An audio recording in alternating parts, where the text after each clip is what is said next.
So this is just physics 2024 question number 6. Problem में क्या दिया गया है कि a particle moving in one dimension has a wave function psi x equals to the exponential of minus alpha times x minus i k naught by alpha squared sine squared k1x. ठीक है, यहाँ पे क्या है, यहाँ पे alpha दिया गया है कि रियल पॉजिटिव, k0 और k1 बस रियल बोला गया है.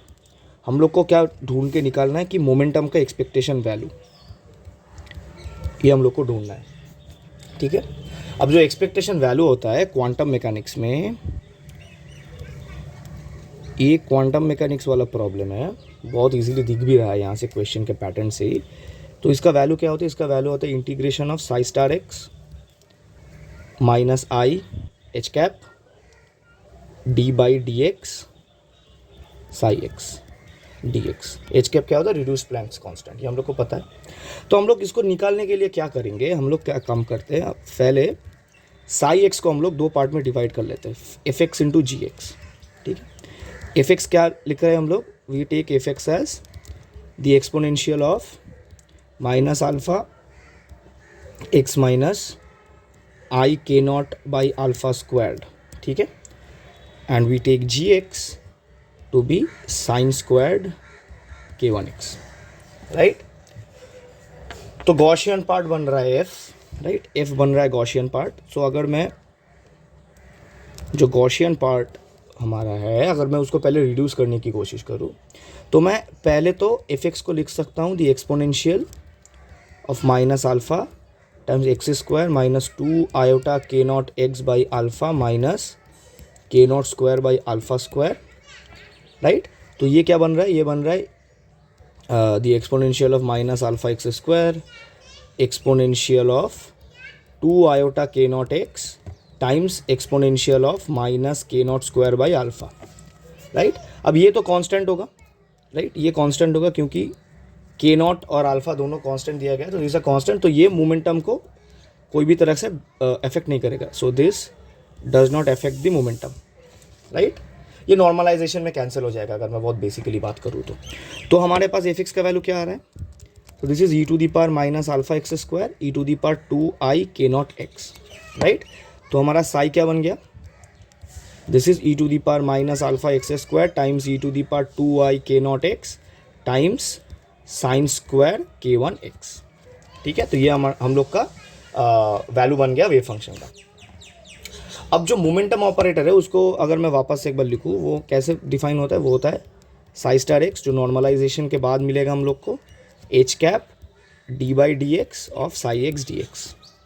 ठीक है, अगर साई एक्स को मैं इसमें घुसा दूँ, ठीक है, अगर साई एक्स को मैं ऐसे लिखूँ a x times b x के फॉर्म में लिखूँ, यहाँ पे ए एक्स क्या है मेरा, e to the power minus alpha x square, और बी एक्स है बाकी का part 2 iota k not x sine square k1x. ठीक है, तो मेरा d psi by d x कितना आने वाला है, वो आने वाला है a prime x b x, right, plus a x B prime x, multiplicative rule of derivative. Right, तो यहाँ से मेरा साई स्टार एक्स क्या आएगा, वो आएगा a x b x star. Right, तो psi star x times d psi by d x मेरा क्या आने वाला है, वो आने वाला है a x square b x star b prime x plus a x a prime x modulus of b x square. ठीक है ना. अब अगर मैं इंटीग्रेट करूँ minus iota h cap integration of psi star d psi by d x, जो हम लोग को इंटीग्रेट करना पड़ेगा, तो क्या बन रहा है, तो the first term gives the main contribution from the phase e to the power 2 i k not x. Second term purely real बन जाएगा, तो ये भी मोमेंटम पे कुछ भी कंट्रीब्यूट नहीं करेगा. राइट, तो हम लोग का जो मोमेंटम का जो अप्रॉक्सीमेट वैल्यू बन रहा है, वो बन रहा है minus iota h cap integration of x square b x star b prime x d x. ठीक है, फाइन. अब जो फेज टर्म है बी एक्स, अब उस पर फोकस करते हैं. तो हम लोग का जो बी एक्स है वो क्या बन रहा है, so b x is e to the power 2 i k not x sine square k1x. Right, तो यहाँ से हम लोग का बी प्राइम एक्स का वैल्यू कितना आएगा, तो ये आएगा 2i k naught e to the power 2 iota k naught x times sine square k1 x plus ये आएगा e to the power 2 iota k naught x derivative of sine square k1 x. ठीक है, अब यहाँ पे मैं कुछ step skip कर रहा हूँ वरना ये वीडियो बहुत लंबा हो जाएगा। तो यहाँ से अगर मैं b x star b prime x की वैल्यू निकालूँ तो वो बनेगा 2 iota k not sine square k1 x plus d d x of sine square k1 x.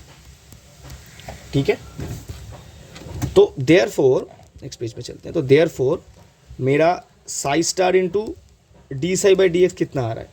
तो this is x square times 2 iota k not sine square k1 x plus d d x of sine square k1 x. ठीक है, अब यहाँ से एक चीज़ हम लोग को इजीली दिख रहा है कि जो सेकेंड टर्म है वो जीरो में इंटीग्रेट हो जाएगा क्योंकि वो एक टोटल डेरिवेटिव है ओवर ए डीकेइंग एनवेलप।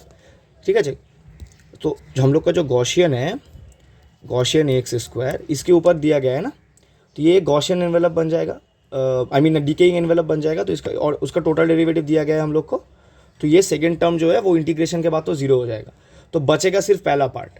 देयरफॉर हम लोग का मोमेंटम एक्सपेक्टेशन क्या आने वाला है? Minus iota h cap integration of minus 2 iota h cap k not. वो भी हम लोग बाहर ले सकते हैं, नहीं एक सेकेंड, क्या था हम लोग के पास? हाँ, तो अगर मैं इसका इंटीग्रेशन करूँ तो ये बन जाएगा 2 आयोटा एच कैप के 2 h cap k naught, right, x square, क्योंकि आयोटा तो एक बार्स में ऑलरेडी था, राइट, और वो नेगेटिव में था तो वो तो कैंसिल हो जाएगा, नहीं उतना लिख के क्या करूँ, sine square k1 x d x. ठीक है, अब ये एक positive constant, this is just a positive constant times h cap k naught, right, since the it's normalized integral over the probability density it should equal 1। तो यहाँ से मेरा क्या आने वाला है answer? 2 h cap k naught. ठीक है, तो वापस से ऑप्शन पे चलते हैं, 2 एच कैप के नॉट।